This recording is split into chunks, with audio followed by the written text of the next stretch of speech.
Okay, good day, great learners. So again, welcome to our great community.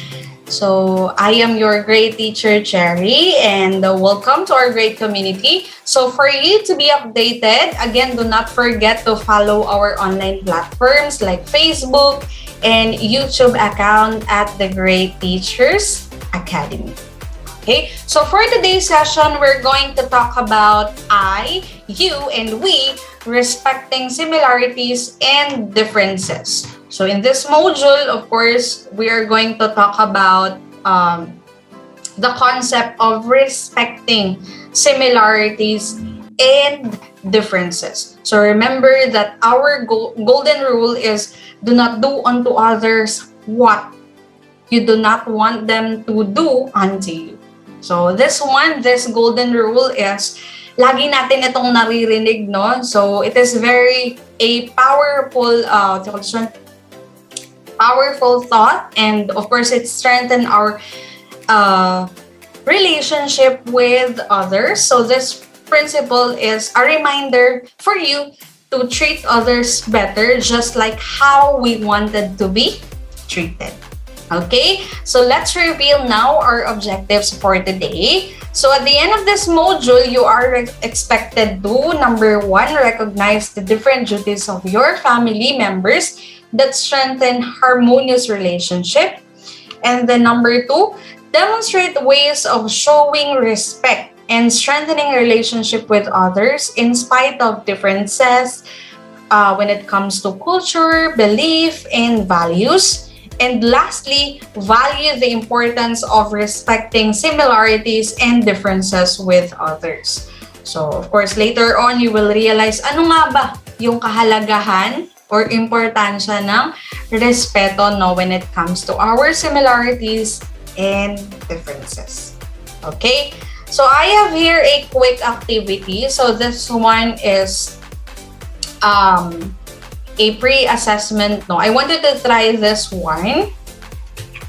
So on a plain sheet of paper, I want you to copy the table and then list down the duties that each of your family members performs, including you. So pwede na sa pinakadulo ka na nung table na ginawa mo, and then ask them about the importance of their role in strengthening your family relationship. So despite different challenges and difficulties that you've encountered. So, especially kung meron kayong misunderstanding, financial problem, no? Or di kaya dealing with COVID-19 pandemic. And lastly, if possible, do this activity during your rest time so that you are all gathered in one place. So remember that you can also, kung meron kayong kasamang lola or kasama niyo si lola sa bahay, pwede niyong isama. Or si lolo. Grandfather and grandmother, pwede. Pwede niyo ding isama si auntie or si uncle kung kasama niyo sila sa bahay. So you have there an example below. So this one serve as your guide. So you have there for father. Example lang to class ha. He provides support to our family, financially, emotionally, socially, morally, and spiritually. So yun yung duties na pinaperform ni father. And then yung role niya naman in strengthening family relationship is that he is the one as the source of strength and reminding the family members to trust each other. So ayan. So your timer starts now.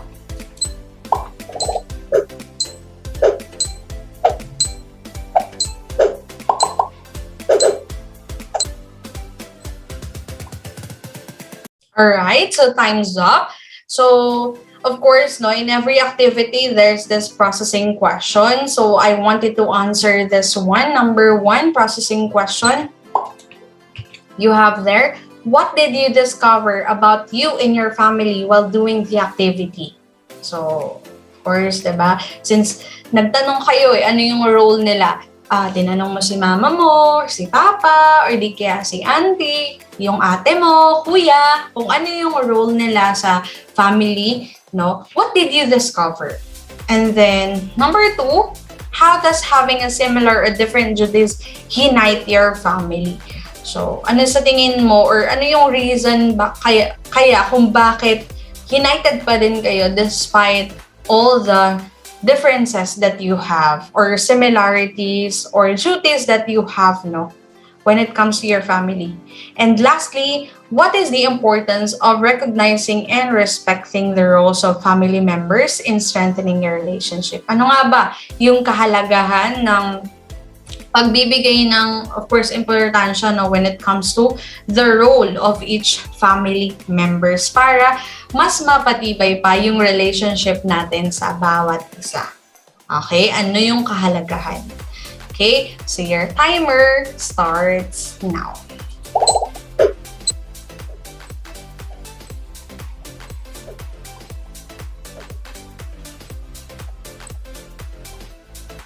Alright, so time's up. So now let's talk about this one, no? Respecting similarities and differences. So the term respect, no, is a big word. So mahirap siyang ibigay sa kanino man, pero of course, kung meron tayong understanding or wide knowledge about it, no, magkakaroon tayo or kusa na lang natin siyang mabibigay sa iba. Especially in your teachers, diba? Kailangan ma-impose yung respect natin sa mga teachers natin. Okay? And hindi lang sa mga teachers, pati na din yung mga kasama natin sa classroom, yung mga kaklase nyo. You need to have this respect. Okay? So, respecting similarities and differences. So, you might have known that there are no two people alike. So, kahit magkamukha kayo, meron at meron pa din kayong differences, no, or similarities. But it is in our differences that we complement each other. So, it is like your body that is composed of different parts, but are all important as they serve in different ways. So, yung iba siguro sa inyo is preferred yung someone or gusto nyo makipagkaibigan sa someone who is a lot similar than you or yung pareho kayo ng gusto. Or pwede din naman na in contrast, no? Magkaiba kayo ng gusto pero gustong-gusto nyong magkasama. Okay? So we were born from different races, we raise from different families or varying cultures, and we all have equal rights and privileges of who you want to be or how you want to live that might explain our similarities and differences. So, syempre, iba't iba tayo ng pinanggagalingan eh. So, iba-iba din tayo ng paniniwala, ng belief, no, ng culture natin na kinalakihan natin. So, that is why pagdating sa classroom, syempre madami kayo sa isang classroom, no? So, kailangan talaga yung word na respect is ma-impose. Okay? As people is inhabiting in just one world, we are encouraged to live in harmony with everyone. So, para ma-maintain yung harmony or yung kaayusan, no, dapat magkaroon ng respeto. No? We can only possibly do it if we always show respect for others, despite our similarities and differences. To achieve a more meaningful relations with them, here are some few ways that you can do. Okay, so ano-ano nga ba itong mga to? Number 1, so you have there, begin with an open mind. Okay, so, syempre, kailangan open-minded. Diba? May tanong ngayon, open-minded ka ba? So, yung mga, diba, yung mga nasa networking, yan yung halos question nila na bungad nila sa iyo na open-minded ka ba? Willing ka bang makinig? No? So, importante yan when it comes to showing respect, no? So, begin with an open mind. So, lahat kayo, nasa isang classroom, meron kayong iba't ibang paniniwala, iba't ibang culture na kinalakihan. So, as much as possible, no, you have to be open-minded. So, for example na lang, meron kang kaklase na, let's say, yung religion niya is isa siyang Muslim. And you are a Catholic. So, di ba, hindi mo naman pwedeng i-force yung kaklase mo na mag-sign of the cross ka naman. Di ba? Show respect to us. Hindi po pwede yun. Okay? So, yun yung pinapaniwalaan nila or yun yung what do you call this one, yun yung belief nila. So, as much as possible, irespeto din natin kasi nirespeto ka nila or nirespeto nila yung view nyo or yung belief nyo. So, you are a Catholic, so sige, nagsasign of the cross kayo, pero sila hindi. So, i-ano natin yun. Kumbaga, maging open-minded tayo sa idea na yun. So, be willing to hear and learn about others' views, belief, culture, or values. So, this gives you the opportunity to establish connection with others and have a wider understanding of the world in which we live in. So, as much as possible, again, be open-minded. Okay, so wag agad, alam ko na yan. No. Baka meron ka pang hindi alam. No? So, kaya kailangan mong maging open-minded. Okay?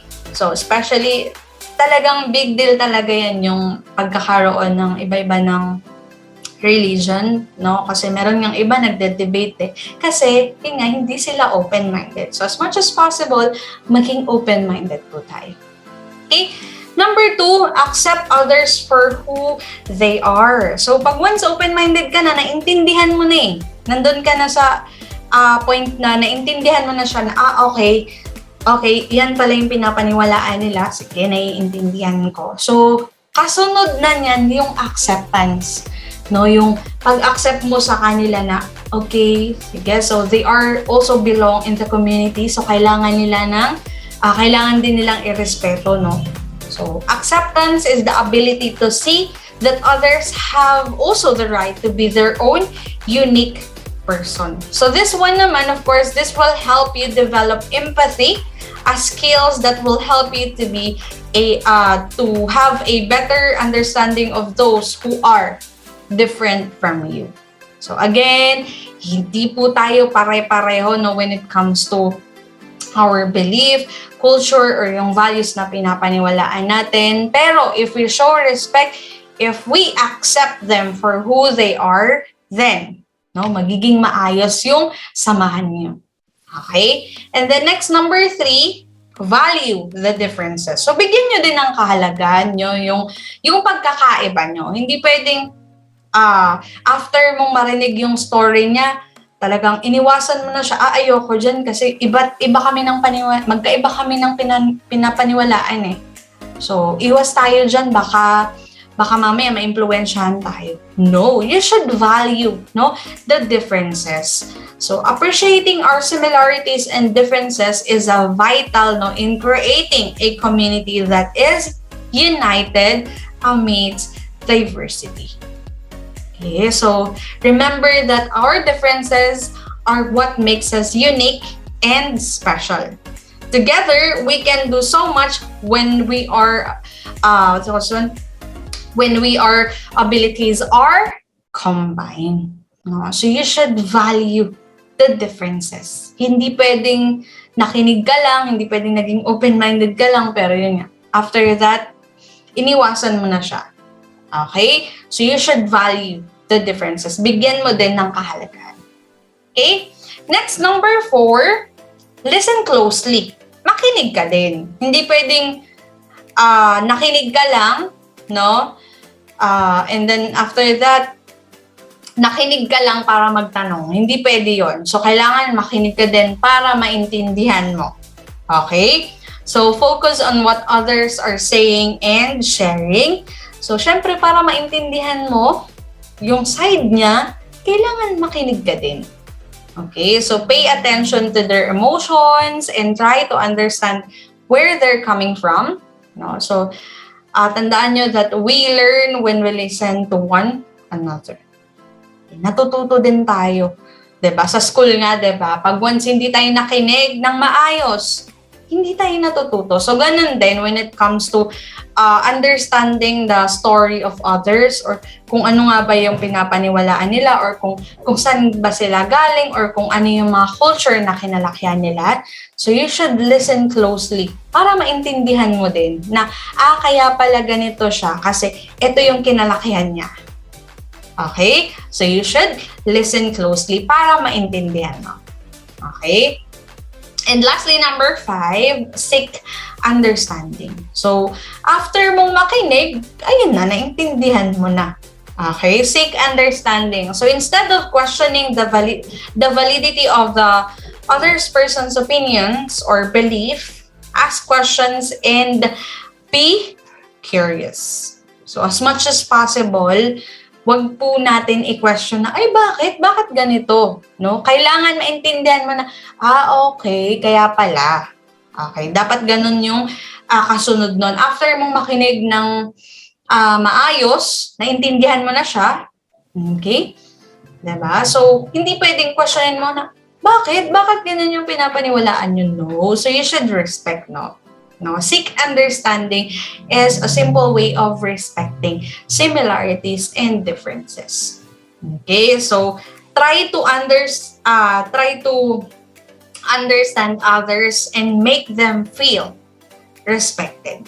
Kasi ikaw nga, di ba, nire-respeto ka nga nila. So same din, sila din, dapat mag-give back ka din sa kanila. No, irespeto mo din sila. Okay, so remember that one of the best things about the world we live in is being surrounded with different people.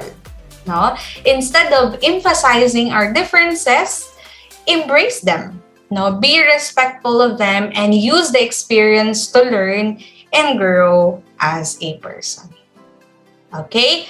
So again, tandaan niyo po yung mga ways na yan so that you will have this respect, no, sa pagkakaiba or sa pagkakapare-pareho natin. Okay? So now let's move on to let's have this activity, no? So what have you learned?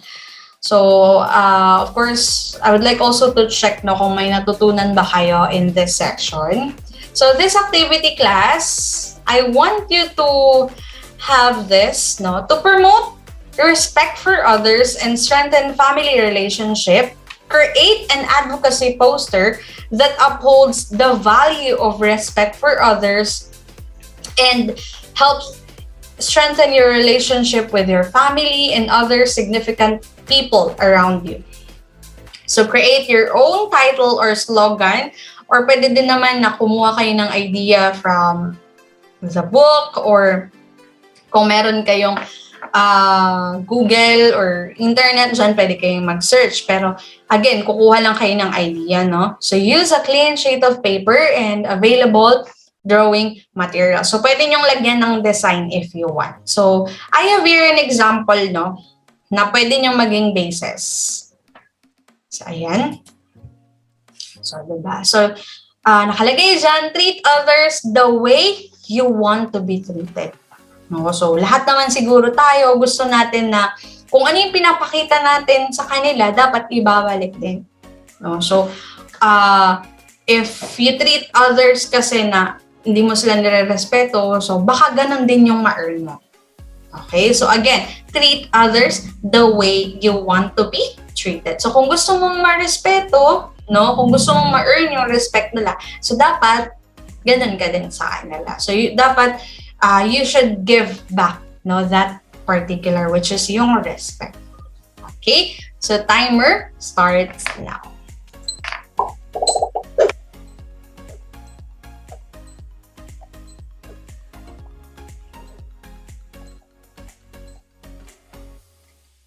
Alright, time's up.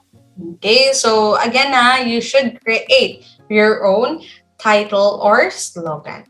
So I have here another activity, no? So this one is under reflection. So on a clean sheet of paper, make at least 3 to 5 paragraphs, no, an essay type. So 3 questions lang naman to, class, and I want you to answer this one with all honesty. Hindi pwedeng mag-invento tayo ng storya. Okay? So, how do you practice respect to people who are very different from you? So, paano mo nga ba napapakita or napapractice yung respect, no, to another people na wherein magkaiba sa'yo? Okay? And then, number 2, when was the last time you struggled to respect other people? Cite your personal experience. Meron ka bang na-encounter na isang tao or so this one, some people na wherein nahirapan ka to show respect since yun nga, sila din mismo is hindi ka nire-respeto. Cite an example or cite your personal experience. Sulat niyo yan. Number 3, how do you react if others are not respecting you? Okay, magagalit ka ba or magtatampo ka ba or what? Okay, so how do you react? Okay? So, again, learn to respect others when it comes to differences and similarities. So, I think that's it, Thank you for watching, great learners. I hope that you've learned something for today's session. So, again, here in Great Teachers Academy, we make complex lessons easy to understand. So, this is Teacher Cherry and hope to see you again. Bye!